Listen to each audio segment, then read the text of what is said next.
For those of you who have just arrived in the last half hour, once again, we want to welcome you to a first for the Public Policy Institute of California, our California Future Conference. And I'm Mark Baldessari, the President and CEO of the Public Policy Institute of California. This conference, which is starting tonight and will continue all day tomorrow, is actually the final chapter of a year-long California 2025 themed project in which we have been emphasizing the importance of planning for a better future for California. And this project has included a briefing kit, which I don't have in front of me right now, but every candidate for statewide office this year received that candidate and that briefing kit, and we met with all 18 of the major party statewide candidates to let them know what PPIC had to say about the importance of planning for California's future. We can't take any credit for who won because everybody received the same information.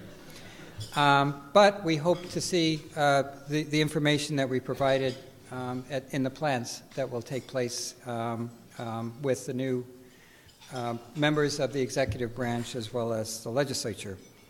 We also hosted a major event on Proposition 25, which was the proposition which lowered the budget vote needed from a supermajority to a simple majority. We had that event with Governor Wilson, and Speaker Brown came to talk about the challenges of passing a budget. And we had another event with the Pew Center on the States, which compared California's fiscal situation and its residents' attitudes towards that fiscal situation with 4 other fiscally strained states. And we also did some work which resulted in the Governor's Summit on higher education, and our emphasis and contribution there being the fact that if California did not plan adequately for its higher education system, we faced a shortage of college-educated workers in the next couple of decades. The event that we're beginning tonight was timed to coincide with the transition of leadership at the governor's, certainly at the governor's level and other executive branch, and also the swearing in of the new legislature, which took place earlier today. Well, when we planned the dinner, we planned it around the theme of looking forward new political realities. And we didn't realize that there would be new political realities by the time we sat here tonight together, and part of that new political reality was a result of a report that the legislative analyst prepared and released on November the 5th on California's budget situation.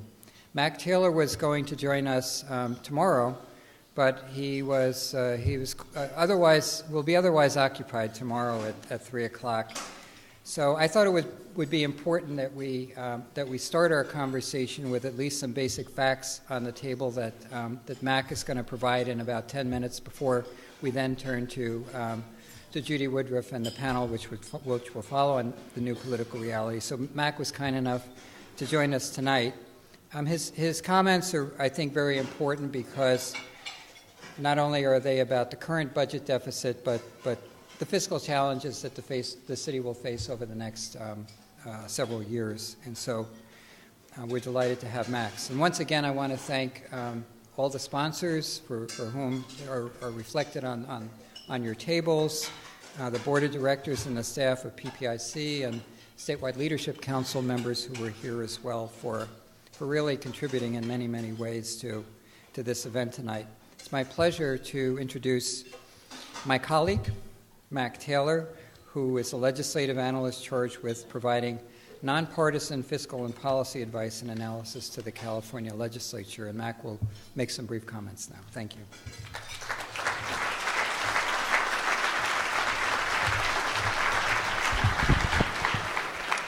Thank you very much, Mark. I feel a little bad. This is a conference about looking forward in a very positive way, and I really have nothing but bad news for you. In fact, I was thinking about the way to characterize the sections of my comments, and what came to mind was that old spaghetti western title movie, The Good, the Bad, and the Ugly, except without the good. So I'm going to give you the ugly and the bad in equal doses. Oops. Let me start by talking about the situation that the legislature and the governor will face for the 2011-12 fiscal year, the year that starts next July 1. My office came out just last month with an estimate of the budget problem that the legislature faces of over $25 billion. Now, there's two components of that. There's a $6.1 billion deficit that we think we're going to end the current year in, which means we'll start the year kind of in a hole. And then we face about a $19 billion problem just because of the imbalance between our expenditures up here and our revenues down here. And that's the more ongoing problem that the legislature faces. Now, to give you some context, we're projecting that our underlying spending commitments in 11-12 are about $103 billion. So you're looking at about 1/4 of your spending budget. Because revenues are projected to be a lot less, you're looking at far more than that of your revenue base. That is a huge amount of a shortfall.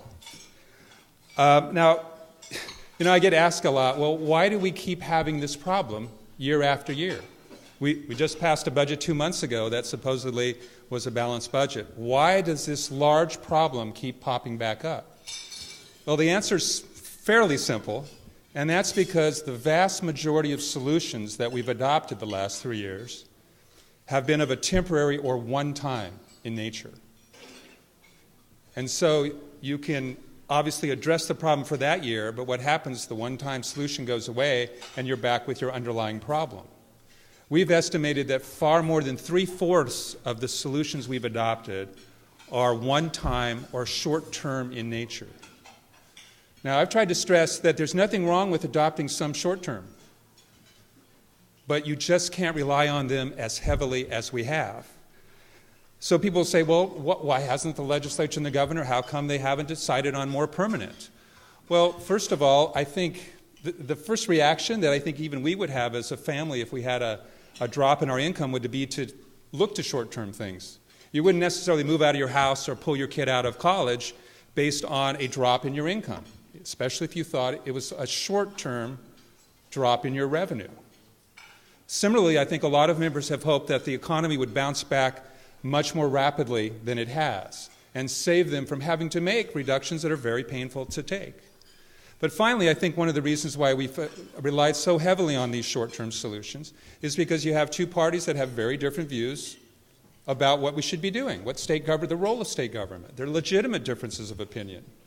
But if you have as kind of a basic tenet that you don't want to make permanent reductions in spending because you value those, or that you don't want to increase taxes on a permanent basis because you're concerned about what it might do to the economy, what you tend to do is gravitate towards solutions that don't violate either one of those fundamental tenets. So I don't think it's surprising. I don't think people are being irrational here, but we have focused so much on temporary solutions in a situation where we estimate that it's an ongoing problem. So people also ask me a lot, well, how does this problem this year, the $25 billion problem, compare with what we did last year or the year before? And I'm sure some of my bosses are in this room. What they went through in 2009-10 in addressing a $60 billion problem, I think they would tell you that was pretty darn difficult. I will say that what we face in this coming year, I think, is much more difficult than what they just faced in passing the 2010-11-12 budget. And it's for two reasons. Number one, the problem is even bigger. And it took us 3 months into the fiscal year to solve last year's. The problem is $5 billion bigger. But more importantly, if you look at the type of solutions that have been adopted in the past, and particularly last year, I think it's going to be very difficult to get a lot of those solutions this year. And let me just give you a couple examples. At the end of this current year, 2010-11, all of the temporary taxes that were passed 2 years ago expire. So if you think it would be difficult to get tax increases either extended on a temporary or permanent basis, You've taken out a huge chunk of what we've used in the past to solve our problem. We've also relied very heavily on the federal government, on the stimulus funds that have been provided over the last 2 years. How many of you think the federal government is in good enough shape to send more money down to us? If that's not coming, that is a very big piece of what has helped us the last 2 years. And finally, the single biggest reduction that we've taken, and they've been very real, has been to schools. By far and away, the biggest reductions that we've counted, solutions that we've counted on, have been in the area of Prop 98. Our estimate of the $25 billion problem already assumes that spending on schools will be $2 billion less than what it was in 2010-11 because of the minimum guarantee is dropping in 11-12 because the temporary taxes go off. In addition, schools are going to be losing federal funds, and they're going to have to potentially take money that we've deferred into 11-12 first off the table. It's kind of a complicated thing that we did, but basically there could be $4 to $5 billion reduction in schools under our baseline assumptions. If you wanted to get solutions from schools to count towards the $25 billion, you would have to reduce them further. I think that will be very difficult to do. If you've taken those three things that describe a majority of the solutions that we've used, and if you think they're very limited, how do we do $25 billion in solution? We have dug ourselves a very deep hole in the state, and I'm not sure how we get out of it, particularly in 1 year. Okay, well, if that wasn't bad enough, let's go just to the bad news. Yeah, don't sugarcoat it. In our report, we also not only look at 11-12, but we try to look out the next 4 years to give the legislature an idea of, well, what happens over that time period if you just let spending and revenues run? Does it get a little better? Does it get worse? And we found it's been very instructive just to see what is underlying our spending and revenue trends. And unfortunately, remember that $19 billion operating deficit I talked about, it, the big piece of the $25 billion? It really doesn't change much over the out years. We're at about a $20 billion problem over the next 4 years. And what that means is that we're projecting revenues to grow relatively modestly, just like about every other economic forecaster, because of our problems, continuing problems with housing, commercial real estate. We're not projecting very rapid growth. So in effect, we're saying, spending is going to grow at about the same rate as your revenues. So you're not going to make any progress on the natural. Now, if you take $20 billion in permanent solutions this year for 11-12, you wipe out that $20 billion problem. But again, I think that's going to be very difficult to do. And I would just add that the $20 billion estimate of our annual deficit is probably low. We have not included any cost of living adjustments over the whole 5-year period. And it assumes that the federal government will be kind to us in their treatment of the estate tax, that we will still get what's called a pickup tax that brings in a couple $2 billion a year to the state. We could easily lose that. Now, more bad news. Even once we get beyond the point that we've gotten our budget in balance, we still have some things that we need to clean up. Right now, we have done a lot of things that budgetarily are not sound. And a good example is what we've done to schools. We are now paying about 1/6 of our school spending, what we tell them to commit to. We're paying it in the next fiscal year. That is not good budgeting. Ideally, in the future, we'd want to roll that back and have our books reflect what we expect schools to spend. And we've done a lot of other things like that in state spending. We've accelerated revenues. We've deferred expenditures. We should get our books back in shape. And then finally, even after all that, there are some things that are not reflected in our projected numbers I just gave you, the $20 billion deficit. And it mainly relates to retiree benefits. We have not reflected any sort of dollars to address unfunded liabilities in the state teachers' retirement system, in the University of California's retirement system, in our retiree health benefits, which are over $40 billion, and possible increases in annual expenses to STRS, potentially to CalPERS, the main retirement system for state workers. So those numbers could easily be higher in the out years as we start to deal with those liabilities. Just to leave you on a somewhat more positive note, In our report, we said that, look, at one way that the legislature should think about this is that you can have a workout scheme over several years. That we don't expect you, I don't expect them to come up with $20 billion in permanent solutions. I don't see how you do it. But you have to really take action. We're going to have to make some serious expenditure reductions. We're going to have to put everything on the table. I think we need some revenues. But you're going to have to make a good down payment. And you can work out that problem over time. And finally, you all are going to be talking about really important policy issues. It seems to me that what the fiscal situation says is, if you're counting on dollars to help you to address these important policy issues you're going to be talking about today and tomorrow, you're going to be disappointed.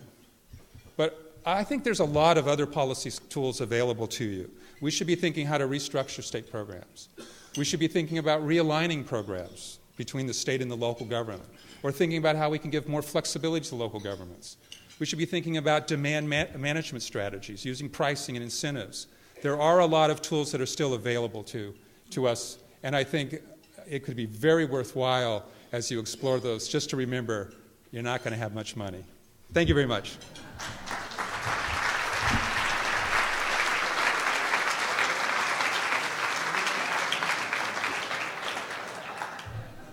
I think it's extraordinarily important that we keep some of the things that Mac discussed in mind as we go forward with our conversations in the next day. So we're going to take a very short break, and we're going to bring our Judy Woodruff and our panelists up, and we'll be making a few comments in just a few moments. Thank you.